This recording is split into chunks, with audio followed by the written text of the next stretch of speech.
Okay, well, hello everyone. If you've been here for the last two programs, thank you so much. Welcome back. And if you're just joining us, then I have a little introduction prepared for you.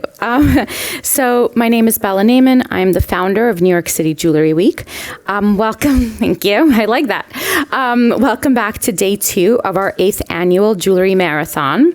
We have approximately 140 events taking place over the course of this week, with a virtual component on our dedicated NYCJW YouTube channel, which I hope you will also enjoy in the days and months to come. And there's also still programs for you to sign up for on our website. The talks at MAD have become our keystone event, and we would not be able to do this without our sponsors, whose names you will see or you just saw behind me. But also a huge thanks to the Museum of Art and Design for once again being our official museum partner, and also Jewelers Mutual for being our presenter for this talk. The theme for this year's program is called Artworn. From fine and costume jewelry to contemporary art jewelry, we examine how artistic intent informs the creation of adornment. We've had 4 incredible programs here for you today. This is our 3rd one, and it's called Beyond the Sparkle, From Adornment to Asset.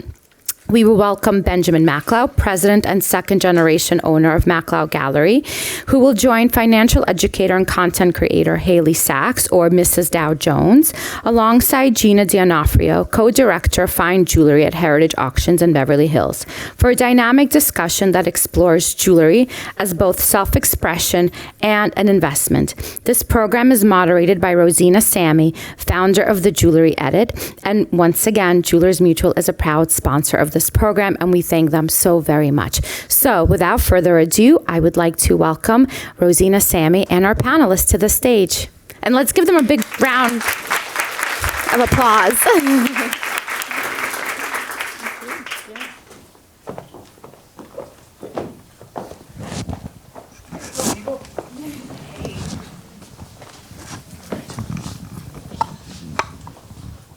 Well, thank you, Bella, for that kind introduction. And welcome, everyone, to a session with a different kind of shimmer. A lot of the conversations this week are going to be celebrating the beauty of jewelry, the gorgeous design, the exquisite craftsmanship. It'll celebrate how jewelry makes us feel, how it makes us swoon. But today, we're asking a slightly different question. Yes, jewelry can make your heart race, but can it also make your bank account grow? That's the question for our panelists today, and I'm thrilled that we have such extraordinary talent on the stage to really offer 3 very different perspectives. I'm going to start with Ben in the middle. Ben Macklowe, president and second-generation owner of Macklowe Galleries. Ben is one of the most respected dealers in antique and estate jewelry. He's also a world-renowned scholar on the work of Tiffany Studios. And importantly, he is really dedicated to nurturing the next generation of collectors. So thank you, Ben, for being here. Thank you.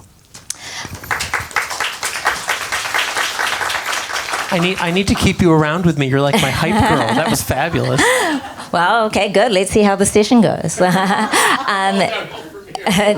Next we have Gina D'Onofrio, fine jewelry director at Heritage Auctions in Beverly Hills. Gina brings just an enormous amount of expertise to our conversation today. Almost 40 years of deep experience in jewelry design, appraisals, and the auction market. Gina also holds the distinguished titles of Certified Master Appraiser and Master Gemologist Appraiser. I hope I have that right. So thank you, Gina, for all your expertise you're going to be sharing with us today. Thank you for having me. I'm looking forward to this discussion. And finally, we have Haley Sachs, better known as Mrs. Dow Jones. Haley is a zillennial finance expert. She really makes personal finance accessible and entertaining to her over 1.7 million followers. You heard me correctly, 1.7 million.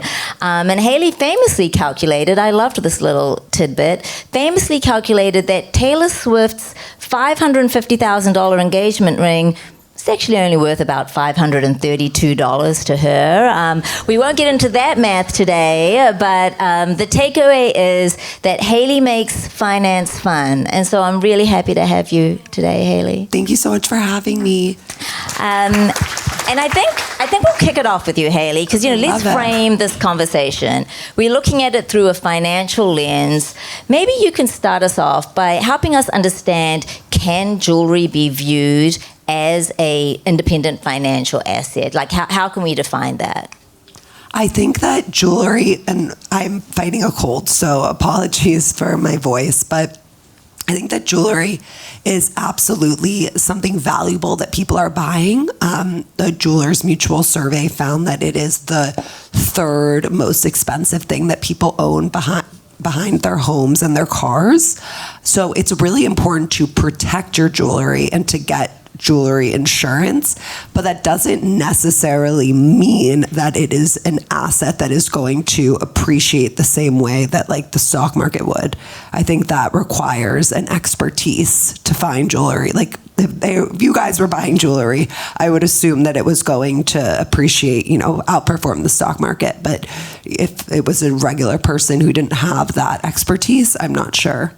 Interesting. And so, Ben, what are some of the then value drivers when pieces come across your desk for you to kind of attribute a certain long-term value to a piece of its provenance or craftsmanship?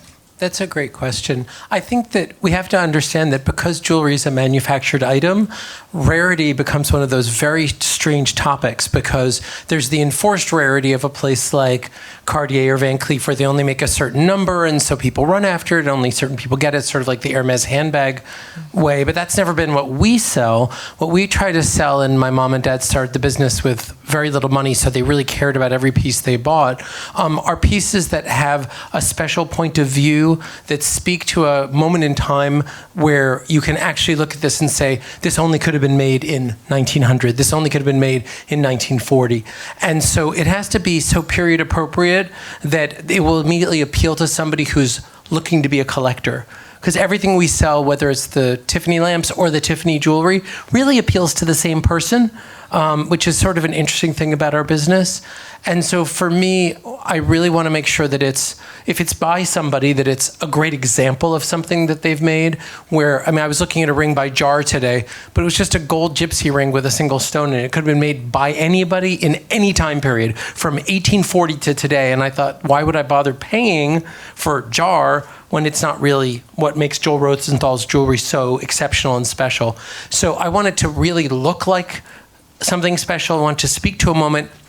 But the biggest thing is I really want it to be the best example of that available.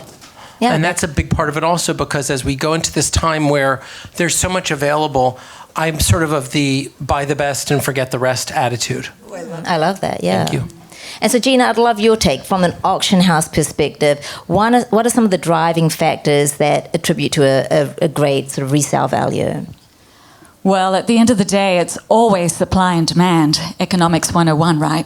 So who is supplying and where is the demand? And at auction, we're at the crossroads of everything. We are dealing with the purist, the collector of beautiful, rare antiques, very much like what Ben and Macklowe Galleries covet. We're also dealing with the limited supply for new items, the limited supply of Rolex watches, the limited supply of Alhambra necklaces, and items that will sell for double their retail in the secondary market because that supply is limited, and there most definitely is a demand. And then we're also dealing with value added when you're dealing with provenance, the history of the ownership, not just the provenance of the jewelry house that made the piece, but who owned it. So we're looking at different aspects of value. And then, of course, there's the commodity level of it, the value of the gold, the value of the precious gemstones, and we can get into that if we need to. Yeah, we will be. Mm-hmm. And I should mention that there are beautiful images going on behind us which really demonstrate some of the principles that we're speaking to. And in fact, maybe now is a good time to maybe talk about a few pieces, because I know you had mentioned just now the Alhambra pieces from Van Cleef, and you've got some great anecdotes around those. Well, currently at Heritage Auctions, we have a preview happening here in New York, and you can go and take a look. There's an unusual amount of Alhambra necklaces right now. The Magic Alhambra, which is the one that everybody seems to covet, the 20 motif long necklace. And for some reason, the former reason is that they stopped cutting the turquoise Alhambra necklaces and the hard stones because they weren't able to get a consistent look, a consistent quality throughout the piece. So in the early 2000s, they weren't making as many. And then just recently, it's very difficult. You're on a waiting list to buy those Alhambra necklaces. And one in particular is the turquoise. And a colleague of mine was just offered one. She was a good customer, and Van Cleef made it available to her, and they were offering it to her for 70,000+. But in the secondary market, it's being offered for 150 to 170,000, only because there's no supply, and it's coveted. It's a piece, it's a necklace that has been made for the last 55+ years. It hasn't gone out of style, so it has staying power, and by limiting the supply, they are increasing the demand. Yeah, it's a great story. And now we have some Lalique pieces that are up now, and I know, Ben, you have some great Lalique stories too. Oh, thank you. This one's actually Marcus & Company, but there was Lalique as well. And we put them up there because this small group of Marcus jewelry that is in these pictures are on the level of the best pieces of René Lalique, which is a very rare thing to say about an American jewelry firm. In the 1900s, the turn of the century, if you wanted great jewelry, you went to France. Just like if you wanted great couture, you went to Paris to Worth. If you wanted great jewelry, it was the same thing. And some of them were names you don't know anymore because in 1900, Cartier had just gotten started. VCA hadn't been founded yet. So it was a different time. But René Lalique was this incredibly radical jewelry designer who came from the world of fine jewelry making and gemstone setting and goldsmithing, but actually wanted to be a jeweler of dreams and symbolism. And so his point of view about things was to actually deracinate jewelry from its inherent value and actually make it a pedestal-worthy piece of art. And that was the first time that we see that in jewelry history. And if you look, for instance, in most museums, they only have a tiny collection of jewelry, if anything at all, because there has always been this sort of looking down their nose at the jewelry industry because it's too commercial, which I think is really stupid, but everyone has their point of view about things. Lalique was the first person who said that there's no reason why jewelry can't be considered as high in art as painting or sculpture. And then very shortly thereafter, some of these pieces by Marcus & Company, like you see here, were made in collaboration with French jewelers and brought to the American public. So there was a great appetite for them here as well. And these are the kinds of things that there's no price for. It could sell for 50,000 or it could sell for 2 million, because it's really just a question of where the people who really understand it have their pocketbook and when they're willing to stop. And so for us, trying to figure that out is a multi-decade-long process, and that's sort of the pleasure of it. If you want to invest in jewelry, you have to be buying and selling all the time because the market continues to change all the time. The buy and hold strategy that works for the stock market is a little bit harder to apply in the jewelry world unless you're buying a lot. Then the winners outweigh the losers. But certainly things like this bracelet by Lalique are things that I hope to own, and I do own it now, but once it's gone, I may never see it again. So there's that rarity value as a result. Yeah, and really interesting anecdotes there. And I know, we're throwing around some designer names like Van Cleef and Lalique. Haley, I know when we spoke earlier, your mind immediately goes to counterfeits and dupes and the risks associated with that. Maybe you can walk us through your thoughts there. Yes, absolutely. First of all, I'm so blown away by these slides. These pieces of jewelry are so beautiful. But yes, when we spoke earlier, I wanted to mention, especially with the Cartier love bracelet, or you're talking about the Van Cleef necklace that so many people have, and the dupes are so pervasive now, and especially it's very interesting because the raw materials might be the same. You could maybe get a Cartier love bracelet that is a dupe that is solid gold, so it's still a gold bracelet, but it's just not from Cartier. And so now we're seeing that Cartier doesn't even authenticate you couldn't bring in a bracelet to Cartier to be like, hey, is this real, if you bought it on the secondary market. I bought this watch secondhand from Cartier, but it took me a long time to find it because I wanted to get it with papers and under warranty, which is rare. And so, but it was impossible to find.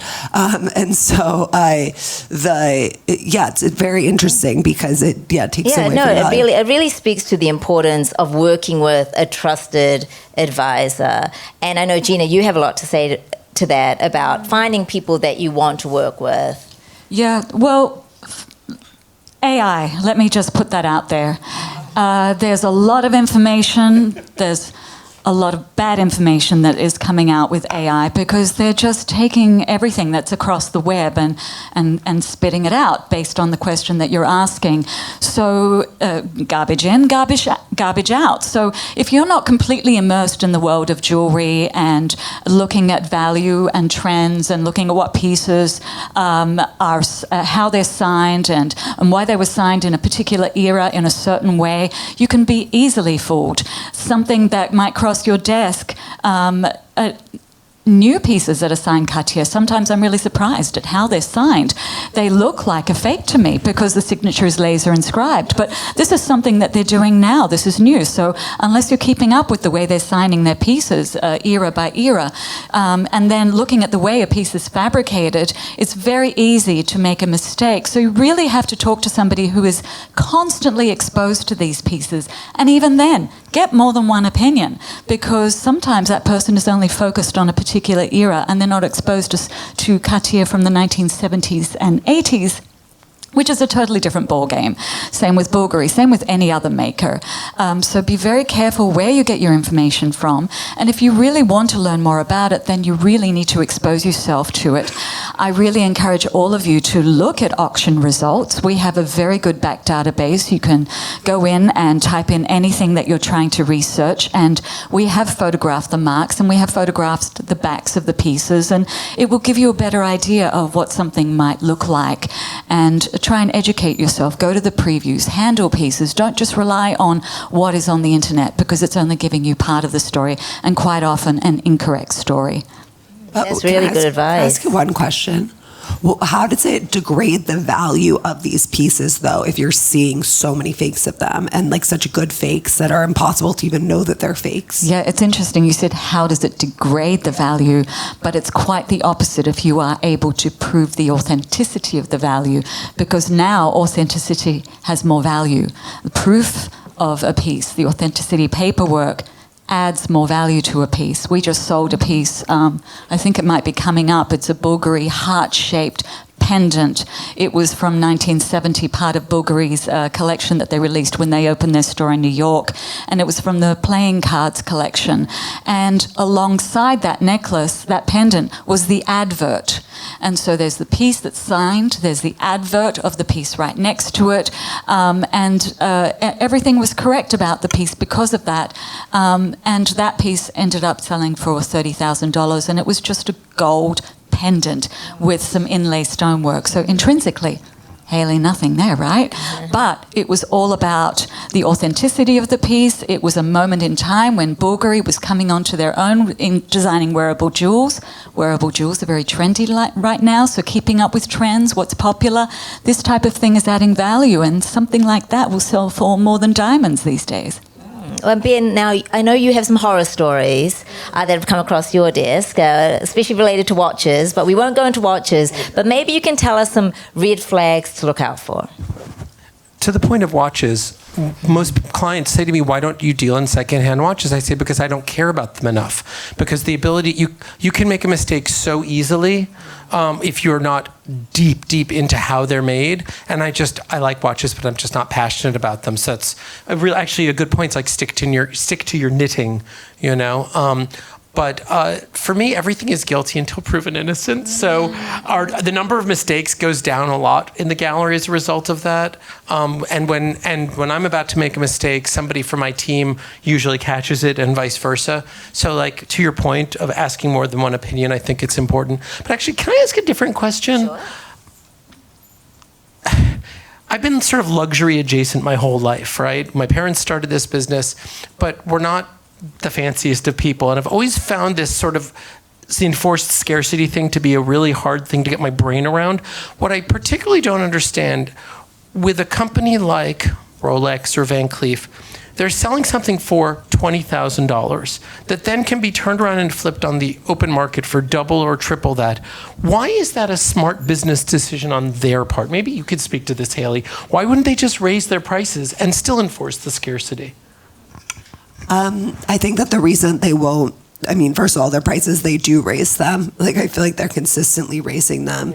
But yeah, it's all, you see it across many different asset classes, like from cars to watches to handbags.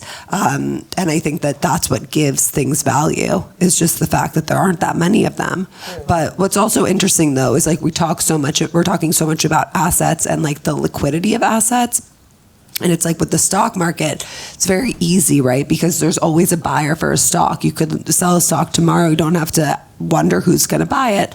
But for any of these other assets, it's all about, you can say that something is worth $2 million, but it's all about, is someone going to pay $2 million for it? And so, that's also the biggest part of it. Haley, I want to jump in and ask you a question, because you're here representing the Zillennials. Yeah. And so, we can talk about galleries and auction houses, but a lot of young people are finding their jewelry on online platforms, whether it's The RealReal or First Dibs. What is your approach there, or your advice for folks who are looking at those sorts of sites and whether they're appropriately authenticating their jewelry? I mean, like we said at the beginning here, like jewelry, whether or not you have the expertise to be buying jewelry that is actually going to increase in value, it's pretty dependent on the person. But I think that regardless, whenever you're putting that much money into anything, you need to make sure that you have as much information. It's like what you were saying, that you're wrong until you're right, And so as awesome as it is that there are those marketplaces, like The RealReal is known for selling fakes as well. Many people have gotten fake things from The RealReal. And so that's not a risk that I would take if I was putting thousands of dollars into a piece of jewelry. I just don't play around with my money like that. I would go to a dealer. I would go to someone that I trust and make sure that, I was getting something that I knew was authentic. Well, let's switch gears a little bit and talk about sort of market drivers right now. And obviously the biggest factor we should talk about right now is the price of gold. And so again, Haley, as our data sort of queen, can you give us the latest on gold prices and what we should be thinking? Absolutely. So we have seen gold hit record highs this year, which often happens when you feel turmoil in the markets and with like what's happening in the world, because it's a safe haven asset. That's also why we've seen Bitcoin go up so much in value, because people are looking for other places to put their money that feel like, little islands. And so with gold now, it's also important if you're buying jewelry. That's why, we were talking about Jewelers Mutual, how important it is to be getting your jewelry appraised. They say to get your jewelry appraised every 2 to 3 years. But right now, if you own a lot of gold, it would be a great time to get your jewelry appraised, because it would be worth a lot more. Yeah. And so, Ben, has that influenced your operations at all, the price of gold? Oh, my God, yeah.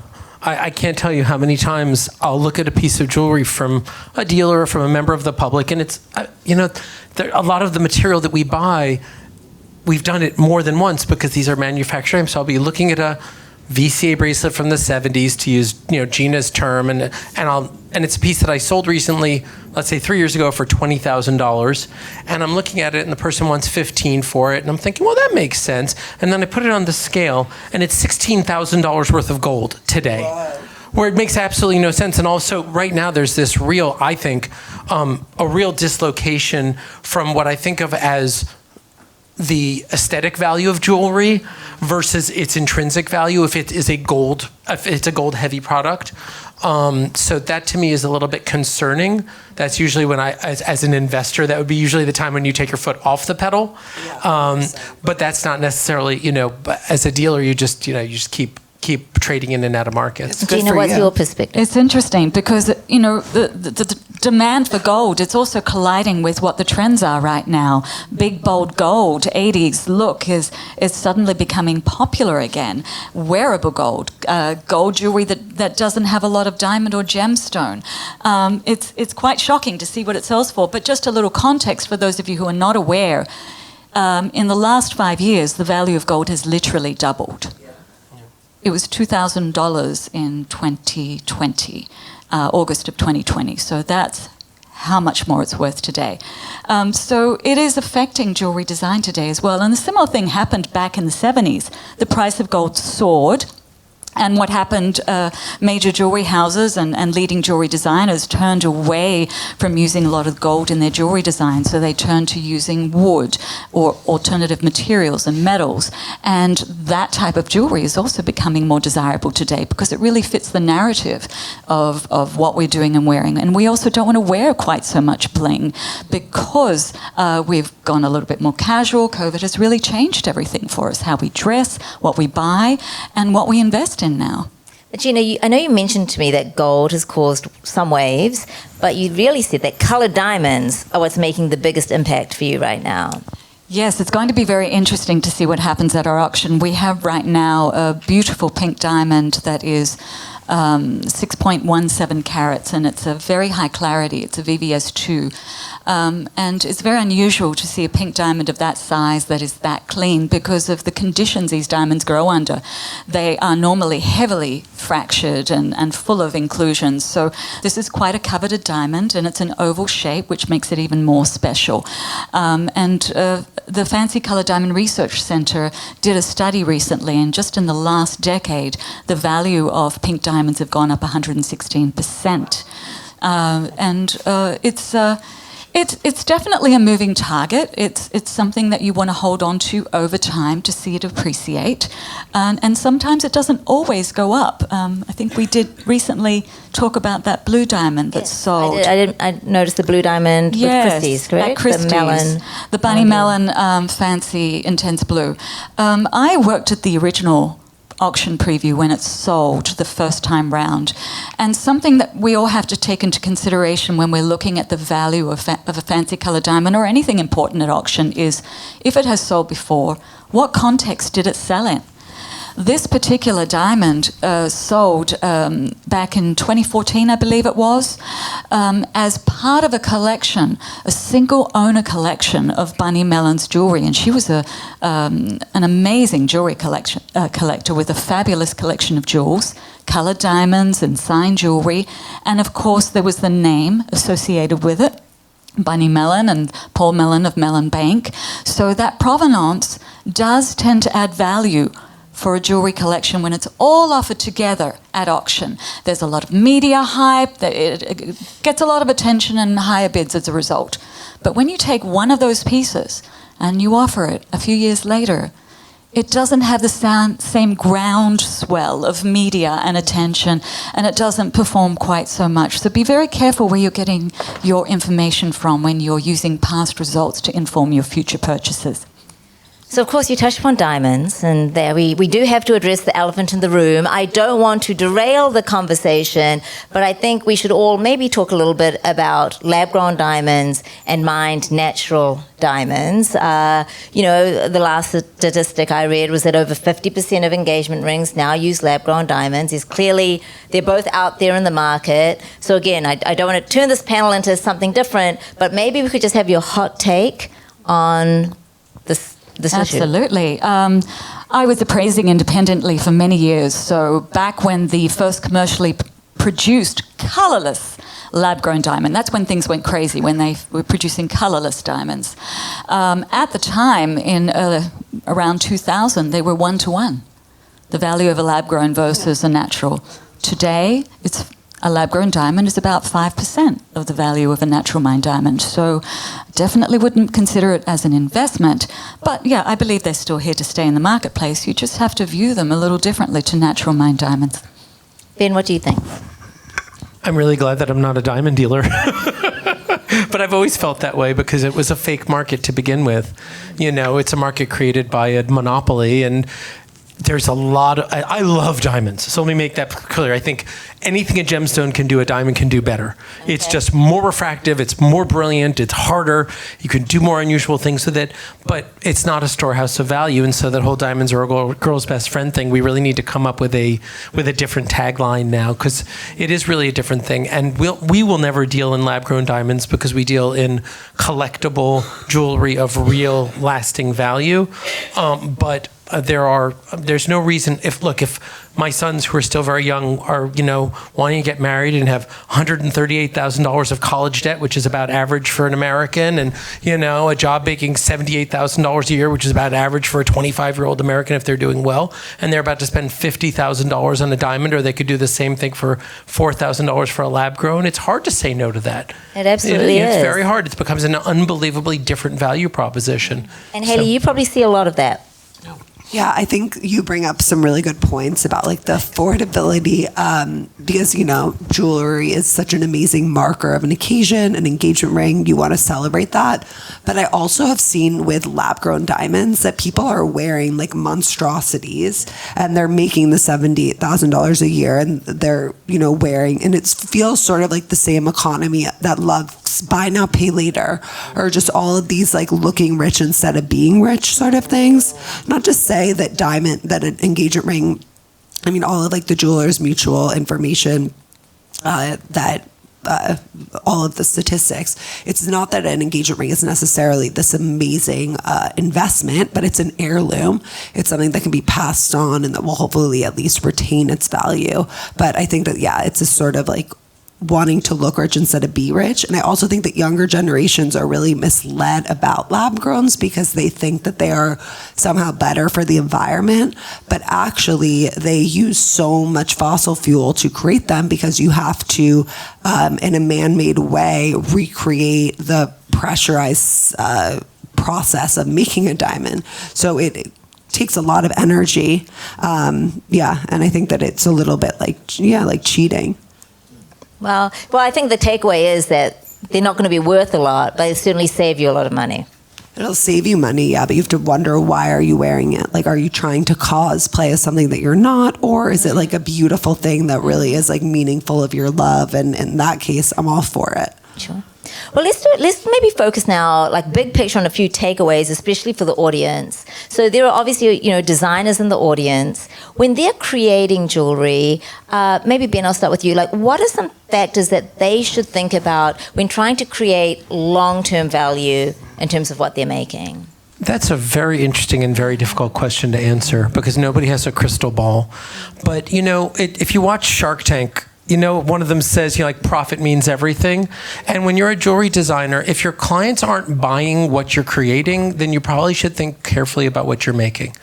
It's really very simple. I hate to sound crass, but this is a marketplace. And whether you're making $79 fashion earrings or $790 demi-fine earrings or $25,000 fine earrings, there has to be a customer for it. You have to sort of think about, like, even us, as we're talking about what we buy in the secondhand market, we're like, who's the customer we're really trying to bring through the door, either digitally or physically through the door? And if we're trying to bring a young self-purchasing woman, we have to think about how do they live? And how is that going to respond to what they need? How are they dressing? Louis Cartier famously quipped, "We make jewelry for women who wear clothes." And it seems like such an obvious thing to say, but you think about it, the hemlines come up, the hemlines come down. There's more color, there's less color, there's more sequins, there's fewer sequins. And so as a person who's buying jewelry all the time, I'm trying to buy jewelry that feels timeless. And so that a woman can grow into it. But I'm also responding to, as Gina very intelligently pointed out, that people are living very differently now. They are dressing very differently now. And so we have to respond to that with the jewelry that we provide as well. And Gina, how about from a collector's perspective, especially if there are maybe young enthusiasts in the audience who want to think about starting to collect jewelry or starting to follow what's happening at Heritage, what's some advice for them? Well, first of all, if you are following auctions are the democratization of value, I believe. It will tell you what people are buying, what they're collecting, and if you watch it closely or speak to people like me who are immersed in the auction world, we can help you understand what the emerging trends are as a collector, but at the end of the day, you need to collect what you love. And if you are explaining to someone like me what you love, then I'm going to help guide you to find what you love with something that has all the right boxes checked. Is the quality of the workmanship good? Is the quality of the materials good? Is it a maker that people perceive as something that they want to collect? And if it's not, is it something that you are going to wear and it's going to have staying power over a long period of time? There are many other aspects as well. Does it have the right paperwork? If there's no paperwork involved, can you feel comfortable about the authenticity of the piece? If there is no designer or maker, is it something that has good design? Something that is a design that will hold its appeal over a period of time. There are many aspects to it, but then I imagine there's also a lot of people in the room who collect art jewelry as well, and that's a different avenue altogether. So it really depends on what you love and who you're going to be going to get the answers that you need. I just want to chime in that you should go to Heritage and try things on. That's one of the beautiful things you said about democratization. People are a little afraid to go into stores like mine, even though we're very nice. But you can go to an auction viewing and try on 50 pieces and no one's going to say boo. And you can start to get a sense of what your taste really is. Because remember, this is adornment. This isn't hanging on your wall. This isn't a stock certificate. It has to actually work with who you are as a person. And that means it has to look good on your body. So I just want to mention that. Absolutely. Being here in New York City, it's an incredible advantage. There are auctions all the time. Go to Ben, he's right next door. So, but is it possible to marry your passion for adornment with a financial sort of, perspective? I think that when it comes to investing in any physical asset, it really just comes down to your expertise. Like even with Birkin bags, there are Birkin bags. People say, oh, Hermes bags, they're such good investments. They post TikToks of themselves unboxing, like, I just invested in this bag. And then guess what? You try and resell that bag a year later and you're maybe going to get the same amount for it.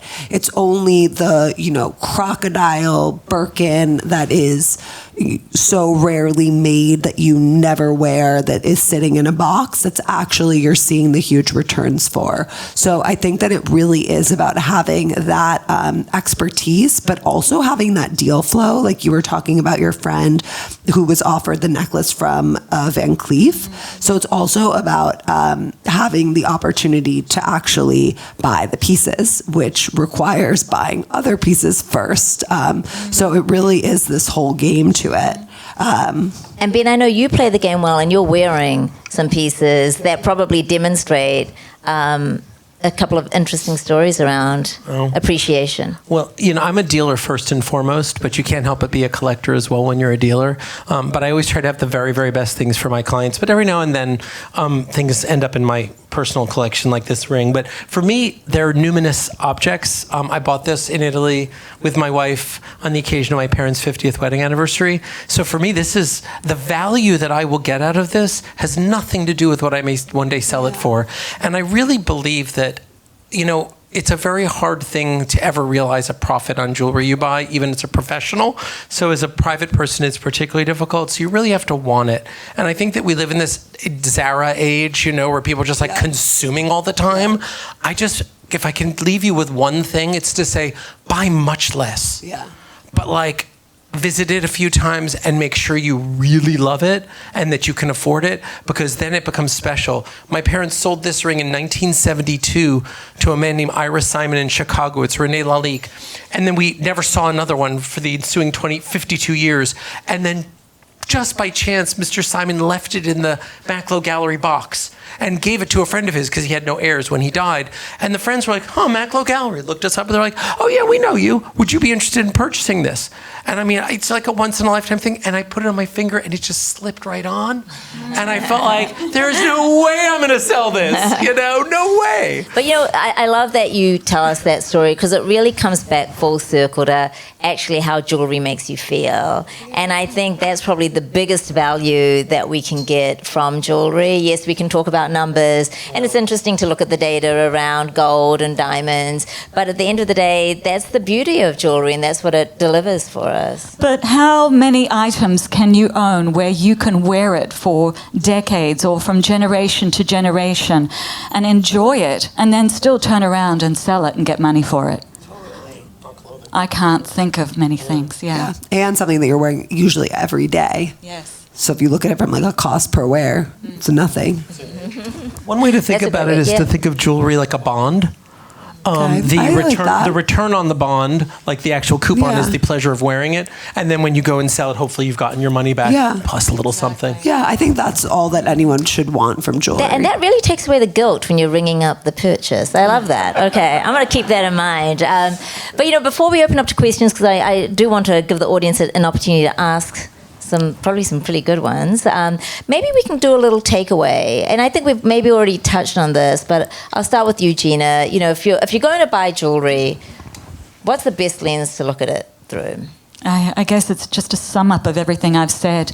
Make sure that you have buddies who understand jewelry, trusted advisors who are willing to share information with you.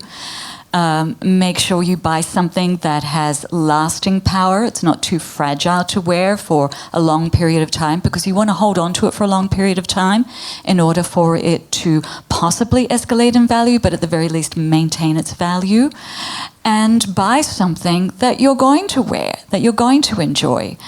And come to auction previews and really get to look at a lot of jewelry. And Heritage's auction preview is tomorrow night and Thursday. Tomorrow night through to Saturday at 445 Park. Wonderful. Ben. I feel like I said everything already. I got to be honest with you. Just try things on. Visit people, particularly like with everything with collecting, visit a gallery whose work you think you don't like. Like, go someplace where like, I'd never buy anything there, and then act like an open-minded person and try something on. And maybe you'll change your mind, and it might set you in a completely different direction. To me, like, having an opinion, you have to actually back it up by some experience. And Haley, now if Taylor Swift's wedding engagement ring is only worth $500, okay, I don't know your math, but walk us through what we should be thinking when it comes to investing in jewelry. Well, yeah, with the Taylor Swift example, it was all about, because she is a billionaire twice over, so a $500,000 engagement ring relatively to her is worth $532 or something like that. But it doesn't matter because it's something that's so meaningful to her. So I think that's something that's really important to think about when you buy jewelry, is just like looking at it less as an investment and more as a store of value that is going to improve your life and mark occasions and be an heirloom for generations.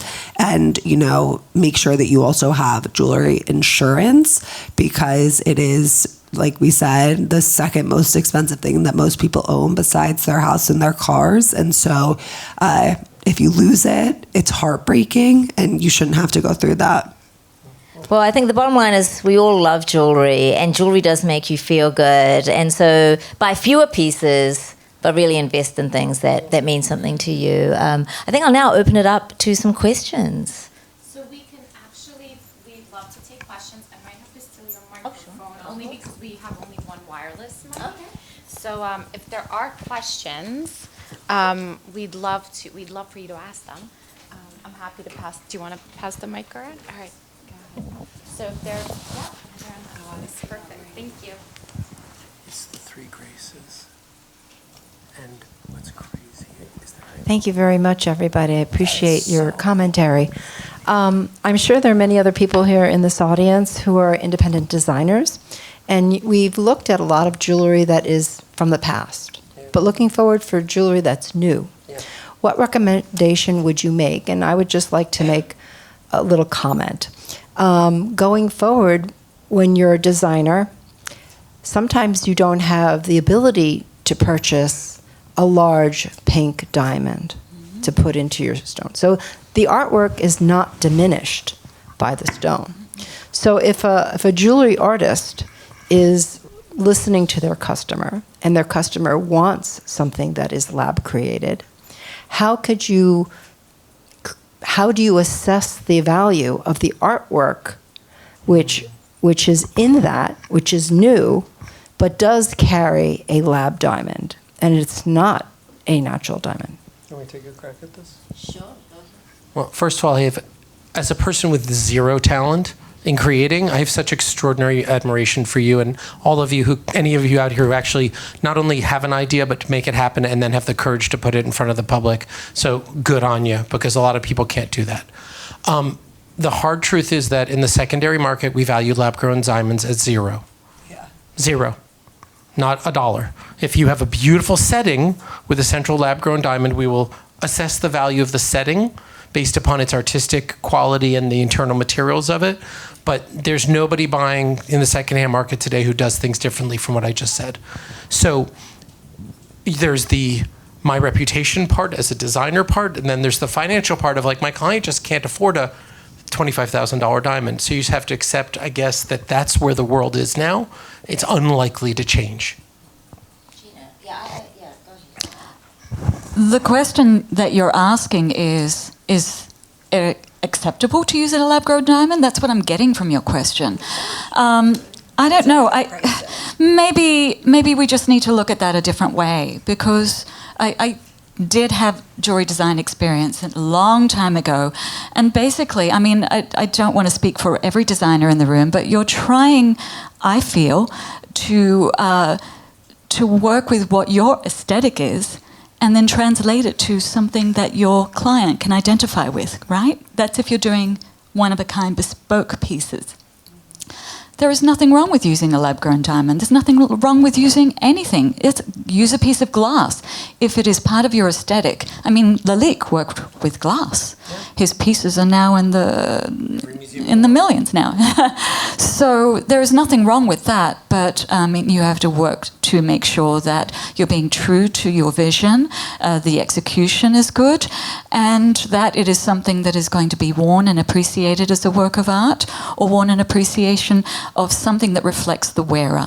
And that's all you can do as a designer. And after a period of time, you start to get brand recognition. Your look is starting to be identified and appreciated for what it is.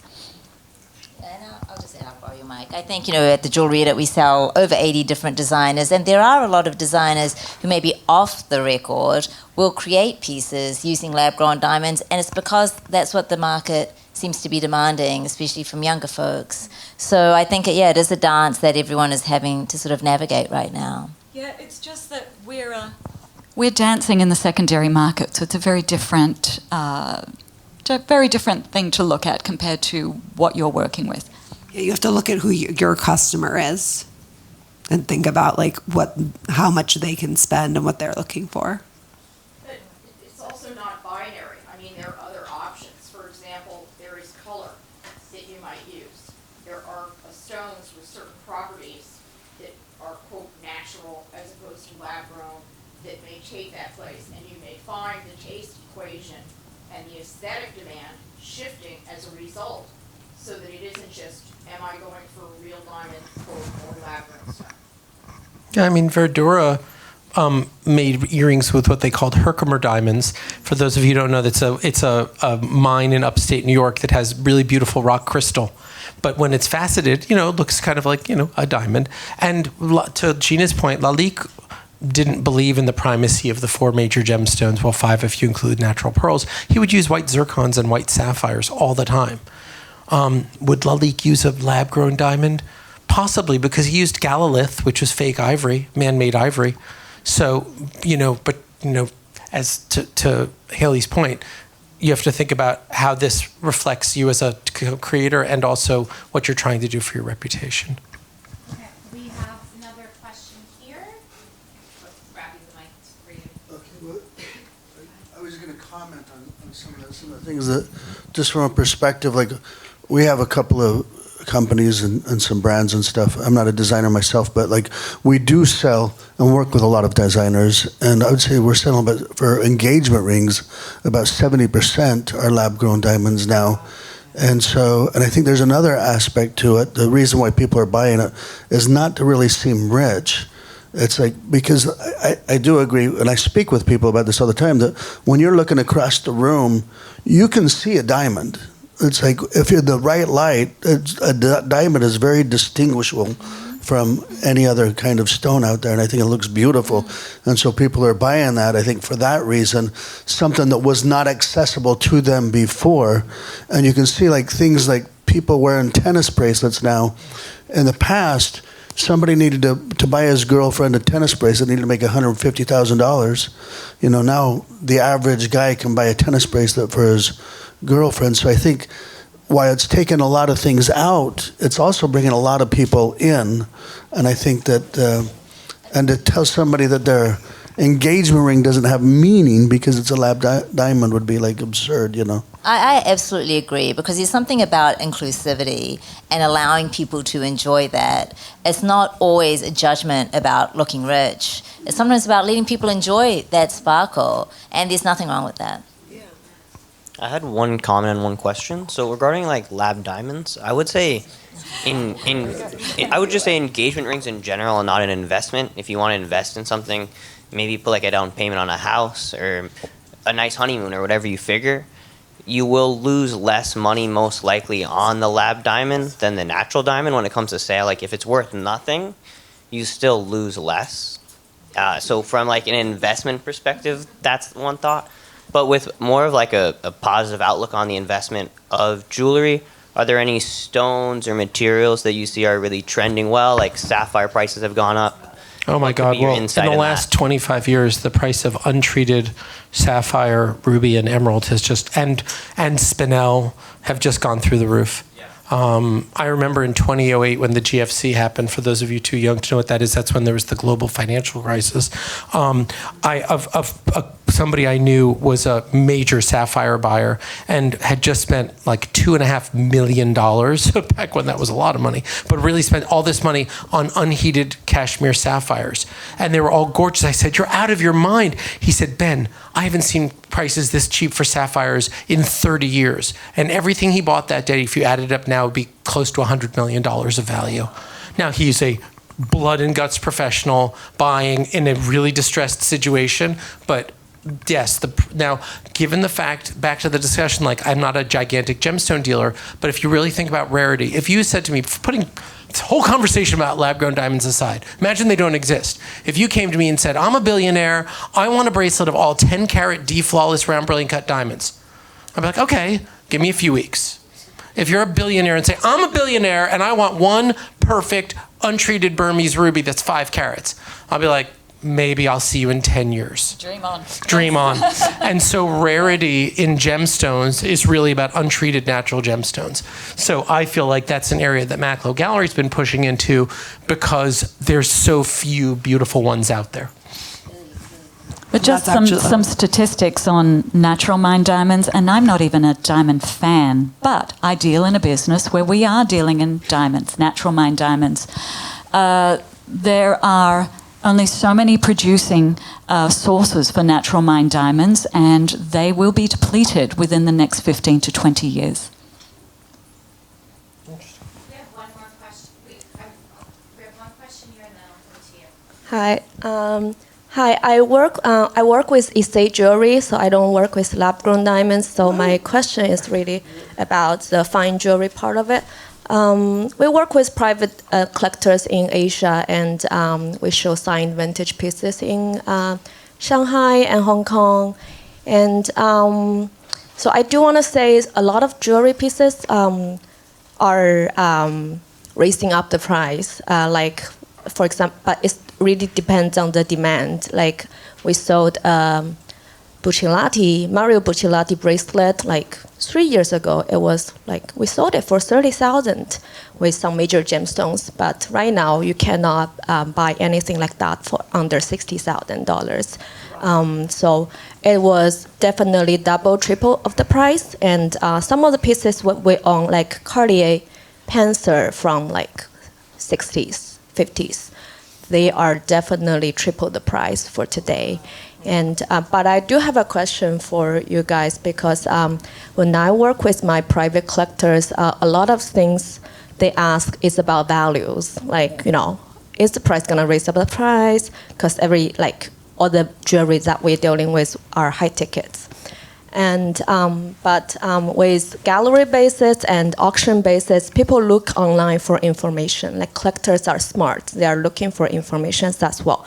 Like when you guys price the item, for gallery base, is it more expensive than the let's say the auction price? I do want to know that, and I do want to know how do you guys work with your collectors to do the clienteling about the prices, about the value of this. No. There's no war. The job of an auction house is to sell 100% of the items they offer every single time they have an auction. So the job of an auction house is to take things in for as low a price that they can reasonably convince their consigners to do, and then convince their customers to pay as much as possible for it.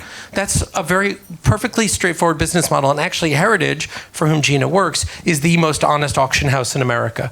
They were the first ones to publish their reserve prices on things when Christie's and Sotheby's were taking bids from the chandeliers and not letting people know. And so actually I have a great admiration for them in the way that they do business. At every auction, I will buy something for cheaper than I can sell it for, and at every auction, something will sell for double what I could ever imagine selling it for. That's just the chance of this business. It's the same with the art business. It's the same with anything that's rare. But like Macklowe Gallery has leaned very heavily into education. We've published several books. I lecture regularly. If you sign up for our incredibly beautiful email series and our Instagram, you'll see that we put education first, because the more that you actually understand about jewelry, the more likely you are to buy from a place like ours, because you're starting to understand where the value comes from. That's my point of view. But there's no question that the reason why auction houses are so successful is they are this intermediary between buyer and seller. Thank you for that, Ben. And I might add that when you are purchasing something from a gallery such as Macklowe Gallery, you are, this is an area where you can go in, find something that has been selected with expertise and taste, and you can walk out the door immediately after paying for it. This is not possible in the auction world. In the auction world, you have to wait for auction day, and you have to be the highest bidder. So you have to be fortunate enough to be willing to pay the highest price for that piece at that moment in time. And I'm sure that Jewelers Mutual will agree, because when an appraiser is appraising something to be replaced, they're appraising it to be replaced with a vendor that will give it to them immediately for immediate purchase, rather than waiting for it to show up in auction. It's a very different market. If you want to play in the auction world, it's something where you have to be regularly following. We welcome you. We want you to come and look at the previews. If you want to look at a beautifully curated selection of fine jewelry, you walk into Macklowe Gallery and you talk to Ben. It's very different. I love that it's a love fest. So we have time for one more question. One more. I'm heading over to you, Rebecca, because I saw you had your hand up. Yeah, absolutely. Thank you for such a wonderful discussion today. I really enjoyed it. Haley, I'm a longtime follower, so thank you for everything you're doing.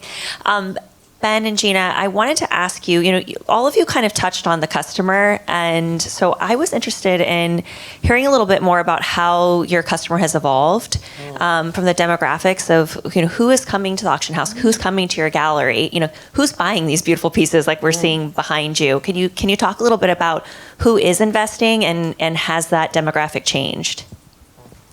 Oh boy, is it changing. Well, first of all, the age group, the demographic as far as age, our clients used to be a lot older in the past, but now I feel that because information is so much more accessible, we have more informed buyers and younger buyers coming to purchase.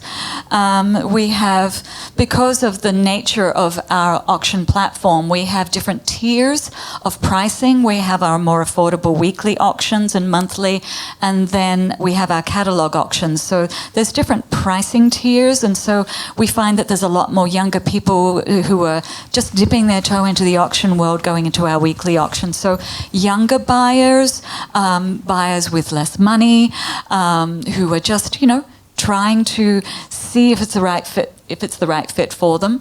And then we're finding that the world is definitely getting smaller. We have our international buyers are growing.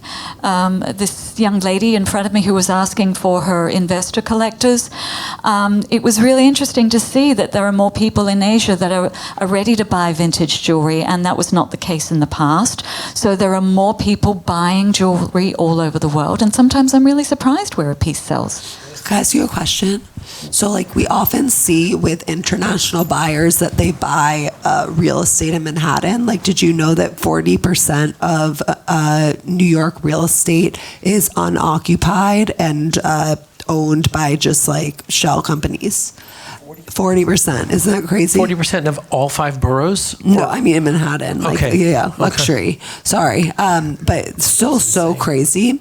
But do you think that there is some sort of, like, people look at vintage jewelry as, like, a store of value for, like, taking money out of overseas? And it's also culturally a reason why some people purchase jewelry. Culturally, there are certain cultures that put their money into jewelry as a hard asset because their currency is not stable. So they do purchase jewelry for that reason. When I was appraising, that was a reason why I was appraising enormous collections from certain countries in the Eastern Bloc. I had clients from there, and they put a lot of their money into jewelry because they could not trust their currency. And to your point, when I started in the business, it was almost exclusively local people who would walk up and down Madison Avenue and pop their heads into all the stores, and it was a very different kind of mindset. The collectors were people, that was the center of their lives. And we had famous people like Andy Warhol who came in every week and bought from us. And then we had other people we saw anytime they came to New York. And, and it was, again, as you sort of said, with the different price tiers, because of the price range that we're selling in now, where there's really not a lot under $10,000 and a lot of it's into the hundreds. It is a very sort of deep in the funnel collector. And I've got people who are young enough to be my kids who are buying for me at that level, people in their early 30s and mid 20s even, which is shocking to me, and I'm so happy. And then I have people who are old enough to be my grandparents who are still buying. So it's a really, really wide thing. We have clients all over the world, but because what we sell is incredibly opinionated, we tend to find people who are incredibly opinionated. Most of them are entrepreneurs. Very often they're the only members of their social circle who have made what I would call serious money. And they're not trying to show it off, but they're just so excited about it. But they're buying things that aren't the Hermes bag. They're not buying the obvious signifiers of wealth. They're buying things that, for them, are deeply researched and greatly loved. So my collector basis is very different to other people, because once people sort of fall into our web, they tend to stay there because they really get a lot of satisfaction from what we offer. Which is why you're wearing a spider on your collar. Inadvertent, but thank you. Well, thank you. This has been, I think, such an insightful panel. I think I hope I can speak for all of us and say we've learned a lot. I think ultimately jewelry is an asset. For some who are super experienced in dealing in this all the time, it can be a financial asset, but for a lot of us, it'll just be an asset that lives in our heart. Well said. Well, thank you, everyone.